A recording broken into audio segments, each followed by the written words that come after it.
Breaking చూస్తున్నాం. దేశవ్యాప్తంగా రేపు 4వ దశలో 96 స్థానాలకు ఎన్నికలు జరగనున్నాయి. ఎన్నికల నిర్వహణకు అధికారులు అన్ని ఏర్పాట్లు చేశారు. 10 రాష్ట్రాలతో పాటు కేంద్రపాలిత ప్రాంతాల్లో ఎన్నికలు జరగనున్నాయి. కాగా 1717 మంది అభ్యర్థులు రేపు తమ అదృష్టాన్ని పరీక్షించుకోనున్నారు.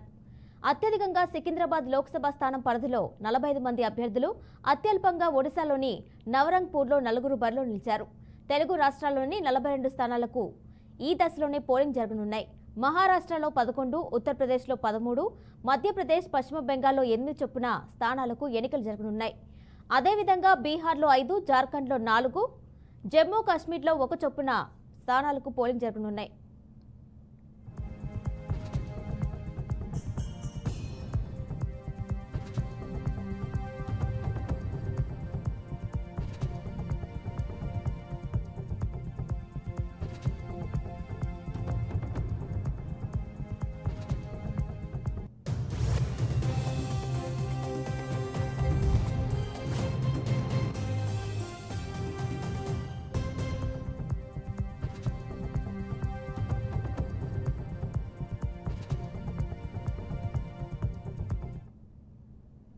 ఇక రేపు జరగనున్న 4వ దశ లోక్సభ ఎన్నికలకు అధికారులు అన్ని ఏర్పాట్లు చేశారు. ఏప్రిల్ 19 నుండి ఇప్పటి వరకు 285 నియోజకవర్గాల్లో ఓటింగ్ జరిగింది. చివరి దశలో 64.4% ఓటింగ్ నమోదైంది. గతంతో పోలిస్తే ఇది అతి తక్కువ కావడం గమనార్హం. ఉత్తరప్రదేశ్లో అత్యల్ప పోలింగ్ నమోదు కాగా అస్సాంలో అత్యధికంగా పోలింగ్ నమోదైంది.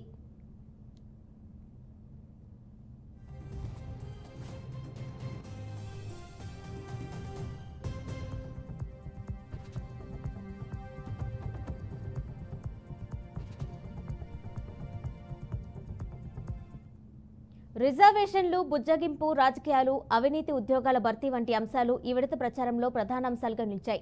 బరిలోని ప్రముఖుల్లో సమాజ్వాదీ పార్టీ చీఫ్ అఖిలేష్ యాదవ్, కేంద్ర మంత్రులు గిరిరాజ్ సింగ్, నిత్యానంద్ రాయ్, కాంగ్రెస్ నేత అధీర్ రంజన్ చౌదరి, బీజేపీ నాయకురాలు పంకజ ముండే రేపు జరిగే 4వ దశ పోలింగ్లో తమ అదృష్టాన్ని పరీక్షించుకోనున్నారు.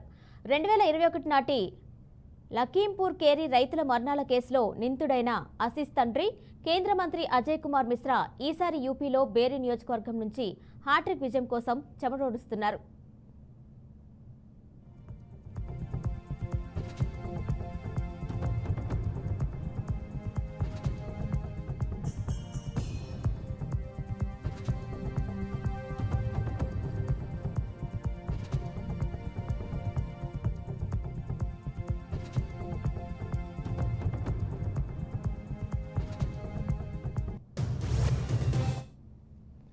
మరోవైపు నగదుకు ప్రశ్నలు ఉదంతంలో పార్లమెంట్ సభ్యత్వం నుంచి బహిష్కరణకు గురైన తృణమూల్ కాంగ్రెస్ నాయకురాలు మహూవా మొయిత్రా మరోసారి బెంగాల్లోని కృష్ణానగర్ నుంచి పోటీకి నిలబడ్డారు. జమ్మూ కాశ్మీర్లోని శ్రీనగర్ స్థానంలో నేషనల్ కాన్ఫరెన్స్ తరపున షియా నేత అగా సయ్యద్ రుహల్లా మెహదీ, పీడీపీ తరపున వహీద్ పారా, ఆప్ తరపున అష్రఫ్ మీర్ పోటీ చేస్తున్నారు. ఇండోర్లో కాంగ్రెస్ అభ్యర్థి అక్షయ్ బామ్ చివరి నిమిషంలో నామినేషన్ ఉపసంహరించుకోవడంతో బీజేపీ అభ్యర్థి శంకర్ లాల్వానీ గెలుపు దాదాపు ఖాయమైంది.